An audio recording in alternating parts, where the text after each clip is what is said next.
Hello again, everyone. Episode number 2 of the evening for the prediction shows for the week. We're going main event this time in Liverpool. Queensberry's last ever card on TNT Sports before Uncle Frank moves to the zone. Nick Ball, arguably the most exciting fighter Frank's got in his stable right now, defending his WBA Featherweight Championship of the world against TJ Doheny, 28-year-old versus 38-year-old in this one.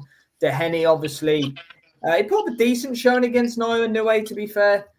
In Japan, obviously, we spoke about it on last night's No Punches poll. He had a back injury stoppage via his body shot that got him or whatever it was. But look, he looked okay in it, to be fair. Ball, obviously, coming off the Ronnie Rios win.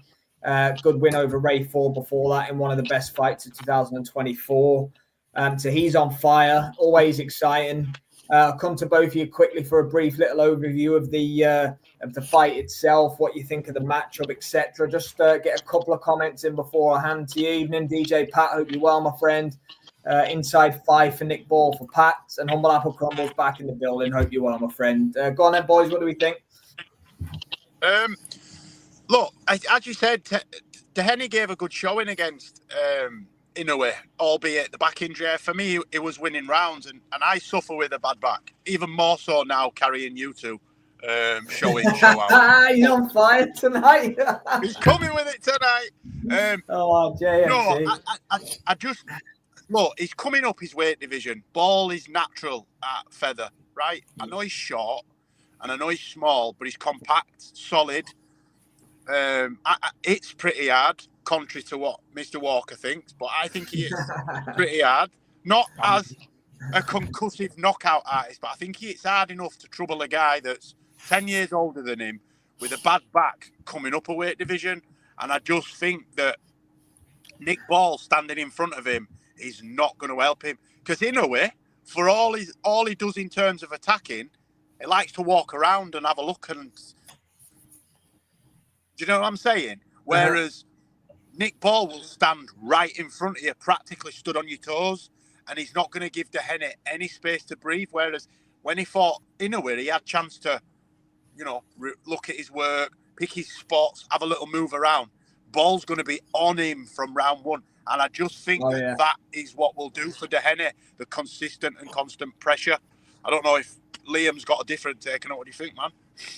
No, mate, I look, let's first of all say Nick Ball for me is one of the best British fighters we have at the moment. I'd arguably say he's Britain's best world champion. I mean, we've lost Fury. I put him above where Dubois is just in terms of at this current time. If he beat him, Caroline?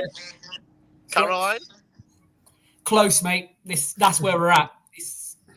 It's close, isn't it? But Doheny at 38, coming up to featherweight, is too much for him, I think. If this was down at super bantamweight, you'd say he'd be able to ask similar questions that he asked in Inoue early on, but moving up in weight as you get older is often only because your body doesn't always allow you to get down to where you once were, as we've seen with fighters time and time again as they move up in the latter stages of their career.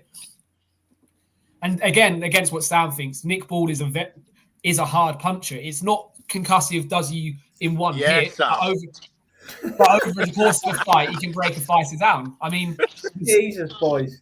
We saw it against Ray Vargas. His power in the second half of the fight was exactly as strong as it was in the first rounds, but he was also breaking Vargas down. Against Ray Ford, when he needed to pull out of the fire, it was those concussive punches that accumulated over the rounds that started. Ford was hurting Ball in that fight. Ball never buzzed Ford in that fight. He didn't. But Ball has got a great poker face, though. You could see he was buzzed, but he didn't stop his momentum. Yeah, his nose was he showed tremendous heart. He did. You got to stop him dead. I think you've got to stop him dead.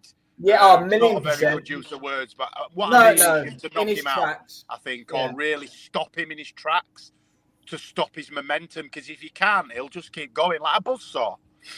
Yeah, like Humble Apple Crumbles says, like a Jack Russell. It's a good analogy. Yeah, it's like trying to get a deaf Jack Russell back in his cage. It's not happening.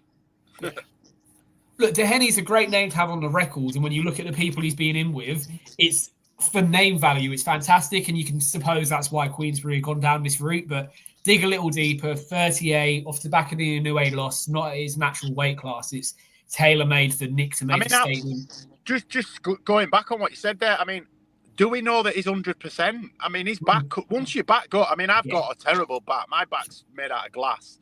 And I'm not even joking, I can sneeze sometimes and I can barely walk for a day or two. And I'm not an athlete that's putting me broad, but I know that's hard to believe looking at me, but I'm not actually a professional athlete. But no, I'm just thinking I struggled working in a bloody office with a bad back. So, you know, going through a training camp, sparring, has it taken everything he's got just to get him to this point? And I think we will see fairly early on, because Nick Ball, as I said, it won't give him a second to breathe. And if he's got to move his upper body laterally, we could see him get pulled out with a back injury again. You know what's just come to me as we're talking about this? Darren Barker, when he won his world title, we fought Sturm in Germany, didn't he? And we knew he had a bad hip. He lasted until the second round. His hip dislocated. That was him done. And we never saw him box again. Similar age to where Doheny is now. Previous injury. We could see that a similar scenario to that on Saturday. Do you remember Sandy Ryan's brother, Dave? Do you ever remember that fight? I think that was British and Commonwealth. He got cracked, like a kidney shot, wasn't it? And I don't think he ever boxed again. No. He might have boxed again, but he was never the same after that. He had to have a long time off. Back injuries are hard to recover from. Put it this way: this fight was announced 9 weeks after the Inoue loss, and we all said at the time, "Is Doheny actually going to make it? Is he going to be all right?" Look, we've seen late pullouts lately, so let's not count chickens yet until we get to fight night. But you'd have to say at any age the back will be a concern, but for a fighter in the latter years of their career as well, you do wonder, he may have been able to navigate his way through a training camp, but an actual fight night's very different. How's he going to be when those first body shots go in, when he's in tight? Then that's when we're going to find out, isn't it? Yeah, definitely. Let's get some predictions in then, boys. I'm going to go with the feather-fisted Nick Ball to stop TJ Doheny. No, I think, look, I picked him to win in round 10 against Ronnie Rios. If it's not broke, don't fix it. Round 10, Nick Ball, stoppage yet again in Liverpool. I think Doheny will actually, as Rios did, as Ford did a lot, as Vargas did for the first 6 rounds, he'll definitely land on Nick Ball, and he can bang a little bit, but as you boys say, his best work's been at a different weight class, and you know, he's definitely, Ball is in his physical prime right now, 28 years old, you know, looking $1 million. So, yeah, look, I think he'll stop him. I think it'll be late, though. Ball systematically breaks you down. He doesn't flatline you in a few rounds. So I'll be surprised. I'll be impressed and surprised if he got rid of him in a couple of rounds. I think it'll be late. Four rounds. See, now that would be, if it's obviously Inoue got rid of him in 7, but it was like a weird stoppage. If Ball went out there and just flatlined him in like 4 or 5 rounds, that's kind of like saying to Inoue, well, look, you know, I think he's gonna go out there with every intention of making an absolute statement, and I do think it's going to be a mix of Doheny not being 100%. I think afterwards he'll say my back wasn't right, and I've had this and I've had that. I think it's taken everything he's got to get to Saturday night, and I've just seen Nick Ball just walking through him 4 rounds. Got a good manager, Doheny, doesn't he? Say again, sorry. He's got a good manager. Who's his manager? I've no idea, but he's getting all these world titles. Oh, right. Oh, yeah. Damn right. Yeah. He's greasing someone's palm somewhere. Yeah, look, he's got a great manager, whatever they're doing. Undisputed in Japan. You lose that 7 rounds, we'll get you a WBA shot in Liverpool. No worries. Weight division up as well. Just make that one make sense. Look, I'd say Ball in 5. I'm similar school to Jay. I think he's going to come out looking to make a statement. TJ Doheny, at his age, doesn't belong in a world title fight at featherweight. That's been matter of facts about it. He doesn't deserve to be there. Nick Ball needs to show it before he moves on to unifications. Combination, as we've already touched on, with Doheny not being 100% and Ball dropping him a couple of times, I think we'll see his corner pull him out again. Corner stoppage then for Nick Ball. Well, all 3 of us have got round 5, round 10. Yeah, so we got all 3 of us have got the stoppage for Ball. You boys are a little bit earlier than me. We'll find out around about 10:30, probably 2 o'clock in the morning. Actually, I forgot it's a Queensberry show.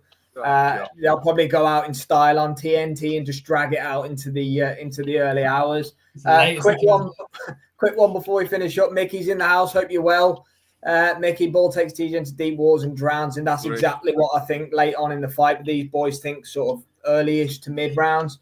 We'll see what happens in Liverpool on Saturday night. Big up to Jane and Liam, as always, for joining me. That's the last of the prediction shows this week. We're going to stay away from the Matchroom US card. There's not too much. Look, if we're not doing a live watch along for it, it's not the best card of all time. Put it that way. We're going to save ourselves for Australia next Saturday morning, UFC London next Saturday night. There's all sorts coming up later in the month as well. Pat Brown, I think, Liam, the following Friday, you were saying, and Bong and Flynn and Wood, they're going to actually fight because they tried to fight about 6 times before. So, lots coming up. We'll see everybody next on Saturday. I think you boys potentially got Straight Talk tomorrow night in JFT, have you? So, make sure you're subbed up to JFT where you can find Liam's show. Liam's Fight Night Picks and Straight Talk with a pair of these guys. Pat, with one more Bumlanga comment before we go. There you go.